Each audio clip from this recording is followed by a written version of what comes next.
Welcome back. Udhayanidhi Stalin ಹೇಳಿಕೆಗೆ ಇದೀಗ ಸಚಿವ ಎಚ್.ಸಿ. ಮಹದೇವಪ್ಪ ಅವರು ಸಮರ್ಥನೆಯನ್ನ ಕೊಟ್ಟಿದ್ದಾರೆ. ಸನಾತನ ಧರ್ಮದ ಶುದ್ಧೀಕರಣ ಆಗಬೇಕು ಅನ್ನೋದು ಎಚ್.ಸಿ. ಮಹದೇವಪ್ಪ ಅವರ ಅಭಿಪ್ರಾಯ. ಆಲ್ರೆಡಿ ಒಂದು ಕಡೆಗೆ ಉದಯನಿಧಿ ಸ್ಟಾಲಿನ್ ಅವರ ಹೇಳಿಕೆಗೆ ಹಿಂದೂಪರ ಸಂಘಟನೆಗಳು ದೊಡ್ಡ ಮಟ್ಟದ ಆಕ್ರೋಶವನ್ನು ವ್ಯಕ್ತಪಡಿಸ್ತಾ ಇದ್ದಾವೆ. ಈ ಸಂದರ್ಭದಲ್ಲಿ ಎಚ್.ಸಿ. ಮಹದೇವಪ್ಪ ಅವರು ಕೂಡ ಉದಯನಿಧಿ ಸ್ಟಾಲಿನ್ ಅವರ ಹೇಳಿಕೆಗೆ ಒಂದು ರೀತಿ ಸಪೋರ್ಟಿವ್ ಆಗಿ ಹೇಳಿಕೆಯನ್ನ ಕೊಟ್ಟಿದ್ದಾರೆ. ಸನಾತನ ಧರ್ಮ ಶುದ್ಧೀಕರಣ ಆಗಬೇಕು, ಸನಾತನ ಧರ್ಮದಲ್ಲಿ ಶೂದ್ರರಿಗೆ ಓದೋದನ್ನ ಕಲಿಸಿರ್ಲಿಲ್ಲ ಅಂತ ಹೇಳಿ ಎಚ್.ಸಿ. ಮಹದೇವಪ್ಪ ಹೇಳ್ತಾರೆ. ಅಂಬೇಡ್ಕರ್ ಇಲ್ಲದೆ ಇದ್ದಿದ್ರೆ ಹೇಗೆ ಇಂಗ್ಲಿಷ್ ಅನ್ನ ಓದ್ತಾ ಇದ್ರು, ಓದಿದ್ರೆ ಕಾಯಿಸಿದ ಎಣ್ಣೆಯನ್ನ ಯಾಕೆ ಬಿಡ್ತಾ ಇದ್ರು ಅಂತ ಹೇಳಿದ್ದಾರೆ ಎಚ್.ಸಿ. ಮಹದೇವಪ್ಪ ಅವರು. ಯಾವ ಧರ್ಮ ಕೂಡ ಮೇಲಲ್ಲ, ಎಲ್ಲವೂ ಕೂಡ ಸಂವಿಧಾನದ ಒಳಗೆ ಇರುವುದು ಅಂತ ಹೇಳಿ ಮಹದೇವಪ್ಪ ಹೇಳಿಕೆ ಕೊಟ್ಟಿದ್ದಾರೆ. ಸನಾತನವಾದ ಶೂದ್ರ ಶಕ್ತಿಗಳಿಗೆ ಓದೋದನ್ನೇ ಕಲಿಸಿರ್ಲಿಲ್ಲ, ಮುಚ್ಚಿಬಿಟ್ಟಿದ್ರು. ಅಲ್ಲೇ ಕ್ಲೋಸ್ ಮಾಡಿ ಅವ್ರು ಬಂದಾಗ ಓಪನ್ ಮಾಡಿದ್ರು.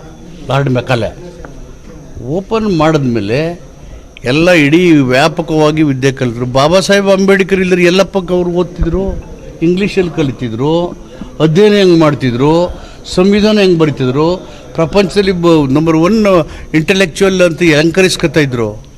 ಇನ್ನೆಲ್ಲ ಬ್ಲಾಕ್ ಮಾಡಿದ್ದಾರೆ. ಅದು ಯಾರು ಆ ಮನಸ್ಥಿತಿ ಅಲ್ಲ, ಧರ್ಮ ಇದೆಯಲ್ಲ, ಧರ್ಮ ಮನುಷ್ಯ ಹುಟ್ಟಿದ ಮೇಲೆ ಹುಟ್ಟಿದ್ದು, ಮನುಷ್ಯ ಮೊದಲು ಹುಟ್ಟಿದ. ಅದರಿಂದ ಮನುಷ್ಯನ ಹಿತ ಮುಖ್ಯ.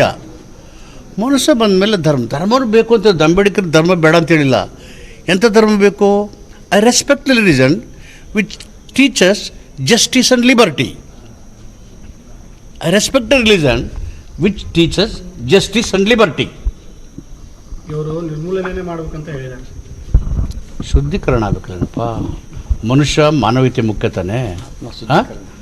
ಯಾವ ಧರ್ಮನೂ ಮೇಲೆ ಇಲ್ಲವೇ ಇಲ್ಲ.